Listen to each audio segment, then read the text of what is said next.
And we're back, guys. It is another day. Finally shaved so I don't look like a bum anymore. And I totally forgot to say yesterday Happy New Year's, and let's conquer 2022. It's a new year, new goals, and yeah, let's just get it. Honestly, I'm pumped for this new year, and I know it's gonna go good, and I'm gonna put in the work, especially on my YouTube channel. Way better content, way better quality content. Right now, I'm actually gonna meet up with some guy, and I'm gonna sell him my old carbon fiber mirror caps. Fortunately, they don't fit on this car, and unfortunately, when I took them off zero, my old 17 BRZ, I kind of cracked the clear coat right here. So I'm selling them super cheap. Oh wow, it looks pretty bad. I'm selling them super cheap, 30 bucks for both. Originally I put it for 40, but this guy drove all the way from like Hayward, I believe, or San Francisco to come meet me. And I'm already kind of late. So yeah, so 30 bucks, you know, it's whatever. I don't remember how much I paid for them. I really don't remember how much I paid. Probably not that much, but it's been a couple of years now, to be honest.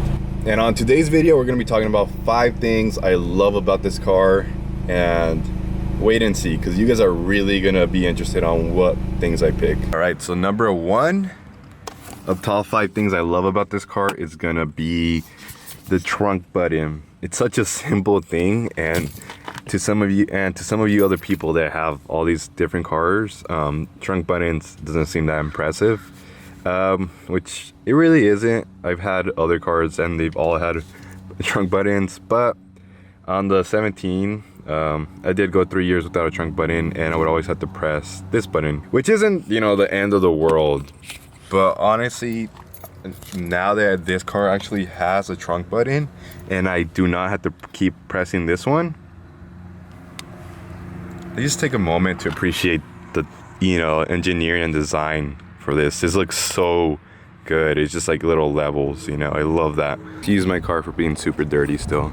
It is gonna be raining in a couple days, so why wash it, right? Right here's the trunk button, and it blends in with this piano black trim piece, which I can't wait for an aftermarket one where it lights up, so it could be like one straight line like that. This is gonna look so cool. So this is a trunk button. It opens and closes. That's it. But it's so helpful, especially if you have like a backpack or you're carrying a lot of groceries. It's like super helpful just having it there. It's a pretty lame one, and don't click off the video just yet, guys. Trust me, it's gonna get better. And I'm gonna give you an inside scoop. There is a secret when it comes to this button. It doesn't just unlock your trunk. It also does something else. And I'm not gonna tell you guys exactly how it is because I am making another video. A couple things that this car has, there are like hidden secrets and tricks that you might not know. And stay tuned on that. I am gonna be filming it in a couple days. So number 2, another simple one that most modern cars now have, is just keyless entry. You know, you lock it like that. That's how you unlock it. Pretty simple, right? And for some cars, when you're leaving, it locks by itself. Unfortunately for Subarus, it does not lock by itself. So you have to actually lock it by swiping your finger or by the key fob. But I love that no matter what you get, if you get the base model or if you get the limited version, you get keyless entry and push to start no matter what version you get.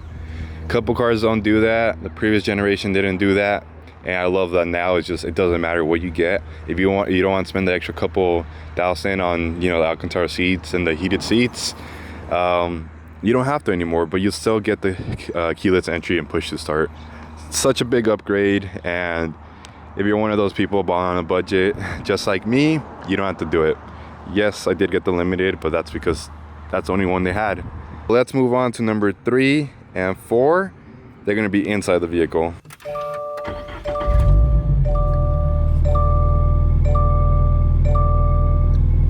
I love the digital display.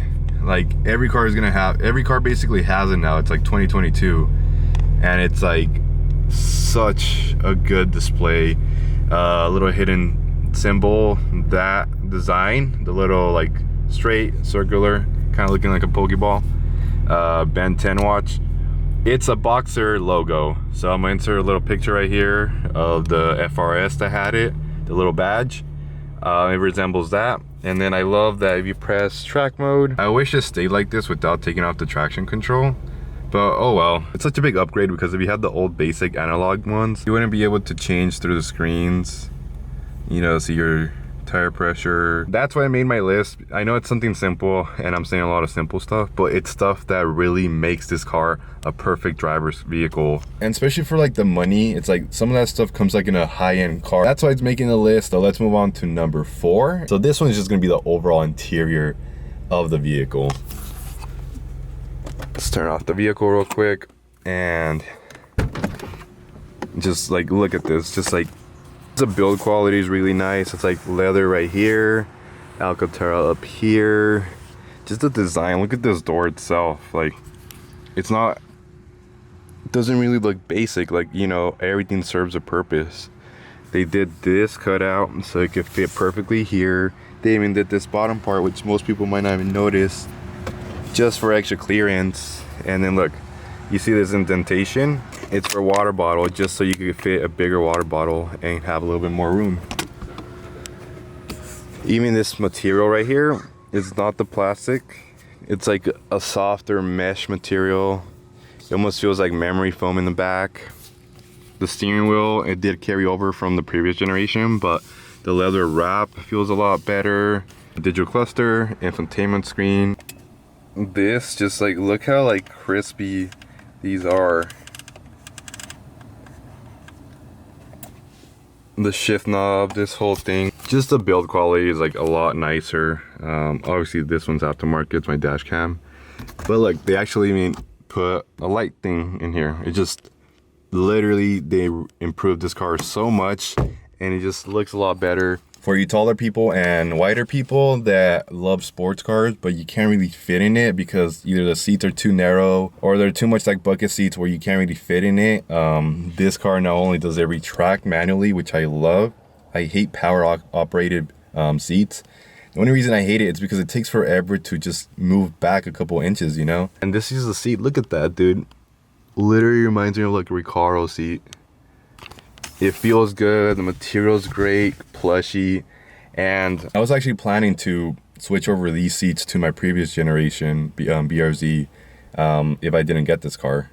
But I ended up getting it, and honestly, it's worth it. It's just, overall, the quality of the vehicle is hands down worth the money. If you guys are thinking about it, get it. If you can get it for MSRP or under, get it. I paid $4,000 over MSRP, and I am not even complaining. Some of you guys are going to be like, well, you know, idiot, you spent a lot of money for no reason. You can wait a couple months and you'll get it for MSRP. Well, good for you. You go do that. I personally think this is like a $40,000 car. And hands down, the quality of this is worth the money. It's almost like when you get a, you know, a Honda Civic. It has all these other features that, you know, if you get a Range Rover, you would pay extra for. But on a Honda, it comes standard. This is how I feel about this vehicle compared to like some other very track focused cars, Porsches, you know, Type R. You're paying a lot more.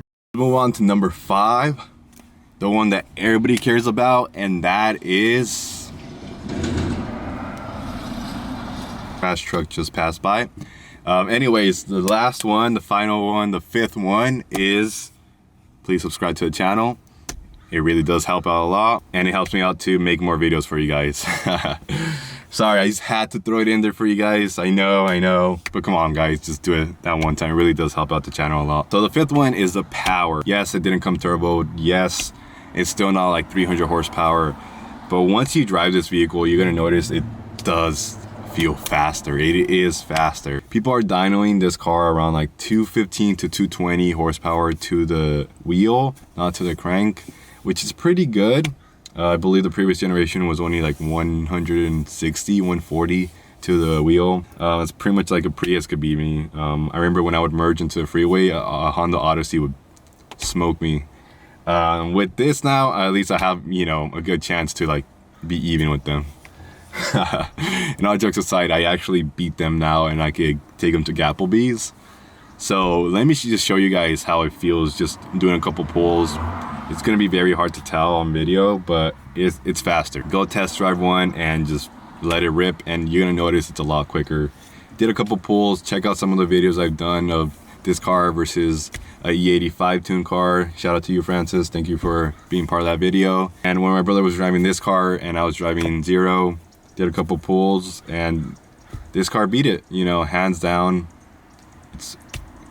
It's faster and it has a lot better potential. It's an Ascent engine. Those Ascents, they've tuned them to like 500 horsepower. As long as this is the same block, same internals and stuff, potentially you could have a safe engine reliable for like maybe, I'm gonna say like 400 to 450 horsepower, which is plenty for this car and the weight class it's in. I'm gonna try to turbo it and reach at least 400. I think 400 is more than enough for me, just because I'm not trying to pay more on gas, and I want this car to just kind of smoke some stock coyotes, you know. So let's get into those pulls.